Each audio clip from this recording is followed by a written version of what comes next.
नमस्कार दोस्तों। Ocean network में आपका स्वागत है। और फेसबुक पर जितने मित्र इस समय देख रहे हैं उनका बहुत स्वागत है। आज हम बात करेंगे दिल्ली में सुरक्षा की और दिल्ली महिला आयोग की जो अध्यक्ष हैं स्वाति मालीवाल के साथ जो बीती रात घटना हुई है जिसका उल्लेख उन्होंने किया है उसकी। पहले तो हम ये जानना चाहेंगे कि स्वाति मालीवाल जो कुछ बता रही हैं, जो कुछ कह रही हैं, वो उन्हें करने की ज़रूरत क्यों पड़ गई। अभी कुछ ही दिन पहले एक युवती अंजलि के साथ एक बड़ी दुर्घटना हुई है दिल्ली में, जब शराब के नशे में धुत चार चालकों ने, कार सवार लड़कों ने उनको कई किलोमीटर तक घसीटा और उनकी डेड बॉडी फिर नग्न अवस्था में सड़क पर पड़ी हुई मिली। सवाल ये खड़ा होता है कि इतनी एक दर्दनाक घटना कुछ ही समय पहले होकर के निपटी है, इसके बाद भी स्वाति मालीवाल को यह ज़रूरत क्यों महसूस हुई कि दिल्ली में महिलाएं कितनी सुरक्षित हैं, इसका उनको खुद टेस्ट करना चाहिए, इसकी पैमाइश खुद उनको करनी चाहिए। मतलब जो घटना हुई थी वो कुछ कम थी क्या, जो वो खुद मैदान में रात को 3 बजे, सवा 3 बजे दिल्ली की एक सुनसान जगह जो एम्स से कुछ दूरी पर बताई जा रही है वहाँ जाकर के खड़ी हो गई। हालांकि अब तमाम तरह की खबरें सामने आ रही हैं, जानकारी ये भी मिल रही है कि उनकी टीम के कुछ सदस्य भी उनके साथ थे जो वहीं कहीं आसपास खड़े हुए थे।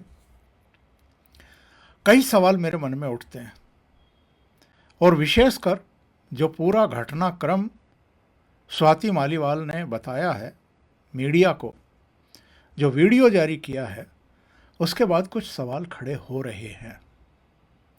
अभी जो अंजलि के साथ घटना हुई थी और उसकी डेड बॉडी बरामद हुई थी, उसके बाद अलग अलग चैनलों की कुछ महिला रिपोर्टरों ने अलग अलग जगहों पर खड़े होकर के दिल्ली में चीज़ें शूट की कि किस तरीके से कुछ लोग रुक करके उनके वहाँ खड़े होने की बात पूछते हैं कि आप यहाँ क्यों खड़ी हैं। कुछ ऐसे भी आए जिन्होंने उन्हें उनके घर तक या घर के नज़दीक तक छोड़ने के ऑफ़र दिए। उनमें से कुछ ऐसे भी होंगे जो गलत दृष्टि से, गलत ख्यालों से देख रहे होंगे या संभावना तलाश कर रहे होंगे। हमें एक बात नहीं भूलनी चाहिए कि दिल्ली की आबादी 1.5 करोड़ से अधिक है और यहाँ हर तरह के लोग रहते हैं, पाए जाते हैं। अलग अलग राज्यों से वो यहाँ आकर के कामकाज कर रहे हैं या काम तलाश कर रहे हैं। दिल्ली कोई सिक्योर आइलैंड है ऐसा भी नहीं है। इसकी सीमाएं 3 तरफ तो हरियाणा से ही लगी हुई हैं, एक तरफ उत्तर प्रदेश से लगी है, और दिल्ली में आने और वापस जाने वालों की तादाद भी कोई ये नहीं है कि सैकड़ों में है, वो लाखों में है। लाखों व्हीकल रोज़ाना दिल्ली आते हैं और दिल्ली से फिर वापस अपने मूल स्टेट में चले जाते हैं। क्या दिल्ली कभी भी सिक्योर रही है किसी के भी कार्यकाल में, चाहे केंद्र में किसी की भी सरकार रही हो? क्या दिल्ली पूरी तरीके से सिक्योर हो सकती है? और ये जो टेस्ट करने की उनके दिमाग में आई कि मैं ज़रा टेस्ट कर लूँ कि दिल्ली सिक्योरिटी के लिहाज से, ख़ास तौर से महिलाओं और युवतियों की सुरक्षा के लिहाज से मतलब कितनी सुरक्षित है, कितनी असुरक्षित है, क्या नहीं है। ये रात को 3 बजे जाकर के अगर दिल्ली महिला आयोग की अध्यक्ष स्वाति मालीवाल खुद टेस्ट करने पर उतर आई हैं, तो इसके पीछे की उनकी मंशा क्या है? या कहीं से उनको ये मोटिवेशन मिला है या कहा गया है कि आप ज़रा ऐसा कुछ करिए?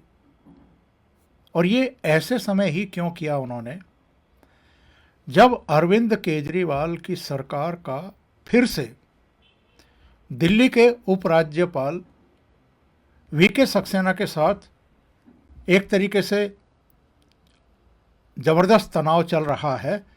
और 2 दिन पहले ही अरविंद केजरीवाल ने दिल्ली विधानसभा में खड़े होकर के चीख करके, चिल्ला करके ये पूछा है कि ये एलजी है कौन जो हमारे सिर के ऊपर ला करके बैठा दिया गया है।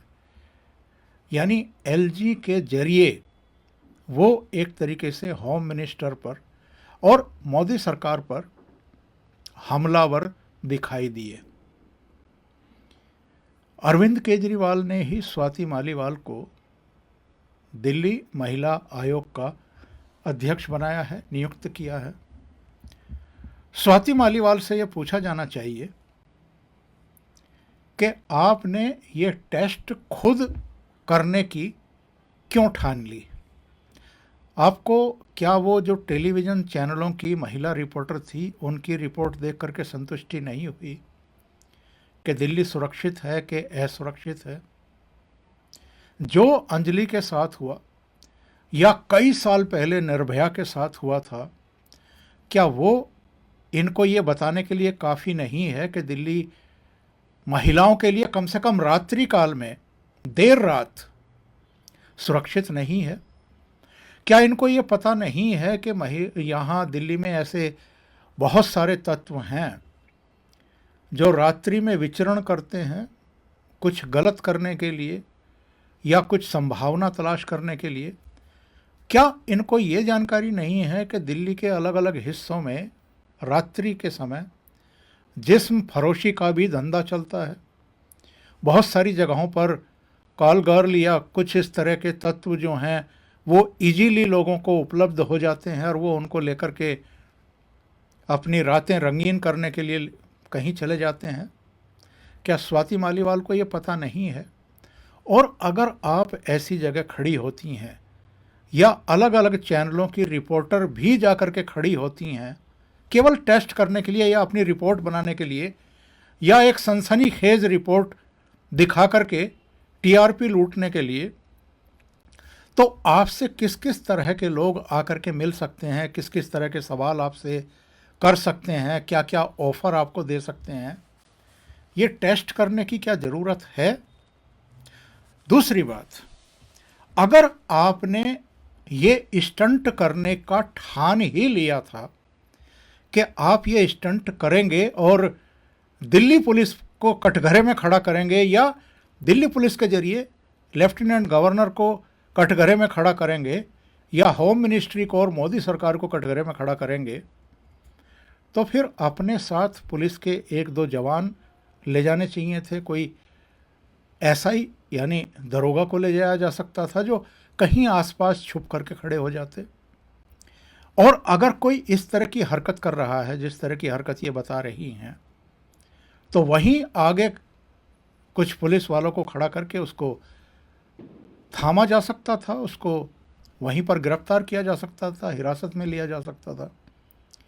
लेकिन आपने किसी पुलिस वाले को भी साथ में नहीं लिया, तो आपने खुद ही स्टंट करने के बारे में सोचा। ये कहती हैं कि एक कार चालक उनके पास आया, वो नशे में धुत था। उसने उनसे कार में बैठने के लिए कहा, इन्होंने मना कर दिया, तो वो तेज़ गति से गाड़ी चला करके आगे ले गया। फिर यू टर्न करके फिर से इनके पास आया और आकर के फिर उसने कहा कि आप बैठिए गाड़ी में। और इन्होंने कहा कि उन्होंने जब फिर मना किया कि नहीं मुझे नहीं बैठना है, तो वो फिर गाड़ी लेकर के आगे तेज़ गति से बढ़ गया। लेकिन इनका हाथ शीशे के बीच में फंस गया, दब गया और ये करीब 10-15 मीटर तक घिसटती हुई चली गई। ये कहती हैं कि अगर ये नहीं बचती तो इनका हाल अंजलि जैसा हो सकता था। अब यहां जरा रुकिए, यहां एक सवाल खड़ा होता है। आपने जब वो दूसरी बार आया तो खुद ही लेडी टार्जन की भूमिका में आप क्यों आ गई? आपका हाथ शीशे में कैसे फंसा जब उसने जल्दबाजी में शीशा चढ़ाया? इसका मतलब ये है कि आप नशे में धुत उस आदमी के दूसरी तरफ की विंडो के पास जहां शीशा खुला हुआ था, इतना नज़दीक उसके पहुंच गई कि आपने अपना एक हाथ उसकी गाड़ी के अंदर डाला है। आपने उसकी गाड़ी के अंदर हाथ क्यों डाला?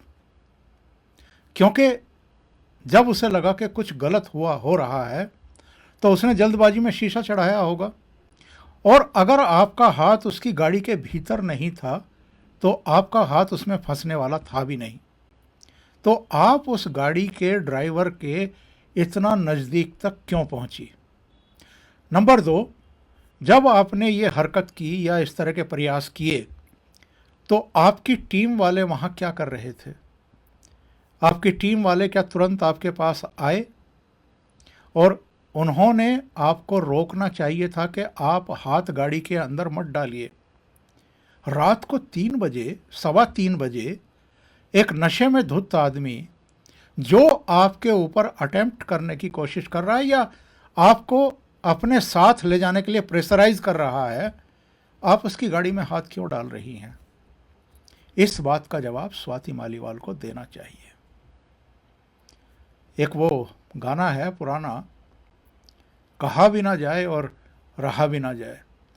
ये इतना संवेदनशील मामला है कि इस पर आप चुप भी नहीं रह सकते, और अगर कहेंगे तो कई लोग ऐसे आ जाएंगे, अरे उनके साथ तो ऐसा हो गया, और आप उन पर सवाल खड़े कर रहे हैं। सवाल तो खड़े होते हैं। सवाल इसलिए खड़े होते हैं क्योंकि दिल्ली अनसिक्योर है, ये तो हम सब जानते हैं, कौन नहीं जानता है। दिल्ली में ऐसे ऐसे कांड हो चुके हैं अब तक। क्या उन कांड के आधार पर स्वाति मालीवाल या जिनके इशारे पर इन्होंने ये टेस्ट करने का फैसला किया रात को 3 बजे, और वो भी दिल्ली पुलिस को ना ले जाकर के साथ में, तो सवाल तो उठेंगे कि इनकी मंशा क्या थी, इनकी नीयत क्या थी, ये क्यों इस तरह का टेस्ट रात को 3 बजे जाकर के करना चाहती थी, और वो भी दिल्ली पुलिस के बिना।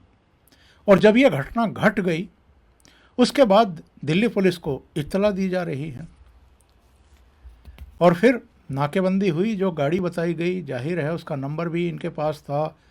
अब दावे किए जा रहे हैं कि ये लोग वीडियोग्राफी भी कर रहे थे। उस वीडियोग्राफी के आधार पर उसको पकड़ा गया। कोई संगम विहार का 47 साल का आदमी था, उसका मेडिकल टेस्ट भी कराया गया। सबसे बड़ा सवाल ये है कि आप ये सब क्यों कर रही थी? इन्होंने ट्वीट भी किया। इन्होंने ट्वीट किया 19 जनवरी को दोपहर बाद 2:41 पर। घटना है रात को 3:11 की। ट्वीट कर रही हैं ये उस घटना के करीब करीब 11 घंटे बाद। इन्होंने ट्वीट किया, कल देर रात मैं दिल्ली में महिला सुरक्षा के हालात इंस्पेक्ट कर रही थी। एक गाड़ी वाले ने नशे की हालत में मुझसे छेड़छाड़ की, और जब मैंने उसे पकड़ा तो गाड़ी के शीशे में मेरा हाथ बंद कर मुझे घसीटा। भगवान ने जान बचाई। यदि दिल्ली में महिला आयोग की अध्यक्ष सुरक्षित नहीं तो हाल सोच लीजिए। अब इस ट्वीट में देखिए ये क्या कहना चाहती हैं कि अगर महिला आयोग की अध्यक्ष भी सुरक्षित नहीं है, क्या आपने अपने माथे पर मैं दिल्ली की महिला आयोग की अध्यक्ष हूं ऐसा कोई पोस्टर या बैनर चिपका रखा था?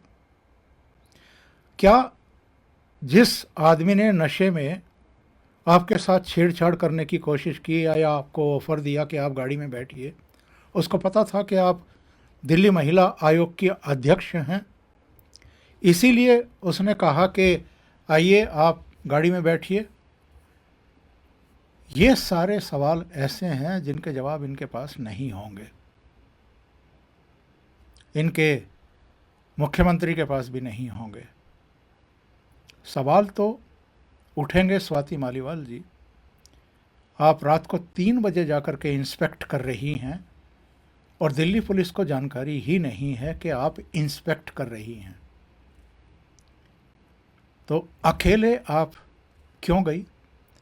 अकेले आपने उस नशे में धुत आदमी को पकड़ने की चेष्टा क्यों की? सवाल तो उठेंगे। और ये जो स्टंट आप कर रही थी, ये क्या साबित करने के लिए कर रही थी, ये भी आपसे पूछा ही जाएगा, आपको जवाब देना पड़ेगा।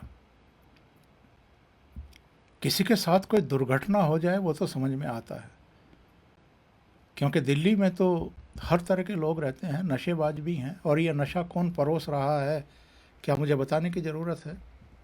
ये जो गली गली में, मोहल्ले मोहल्ले में हर जगह ठेके खुलवा दिए गए थे, ये किसकी सरकार ने खुलवाए थे?